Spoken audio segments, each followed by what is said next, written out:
खन्थाइनि मुं गोसोनि सानखांथियाव। खन्थाइखौ सुजुदों प्रानजित दैमारि, गामि दक्षिण बाथाबारि आरो खन्थाइखौ आवरायगोन आं अनजालि स्वर्गियारिया। फैदो बिदिब्ला फंबायनि खन्थाइखौ दान्दिसे सम खोनासंलांदिनि। गोसोनि सानखांथियाव।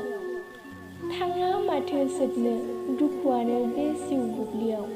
आन्दायनाय मिजिंआ बुबथिंजाबाय बारहुंखाजोंसो। बबेबा लैथोनि रुगुङावसो गोजोमहैनाय बायदि। मानो सानस'हायै गोथौ बे जिउआ, बे बोथोरनि बे मुजिगासेयावलाय। दंनानैबो गैयै बायदि मावरिया गोसोनि सानखांथियाव। उन्दुहां जिरायहां जानानैल' थासै जेब्लाबो। गोरबोआव माखासे सानखांथिनि उसुखुथुजोंनो। थाद'नाय गैयाजासे खारबाय थानाय थैयाबो जिरायनोसो हमबाय लासै लासैनो। जोबथे समनि बै सोरजिगिरिनि रादायखौ खौरां होफैयो सम सम गोसोनि सानस्रिफ्रानो। बेले बेजे उनदाहा साननायानो नुजाथियो अरायबो।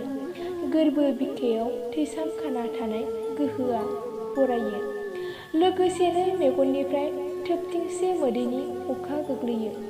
बारहुंखाजों सिमब्रे जानाय माखासे बायदि मैयाफोरबादि आंखौ रुजुयो बादि दान्दिसेनो गुबुना खोनायो आरो दुखुनि देंखो नुयो लोगोसे मेगननि मोदै रुजुख'नो हाया।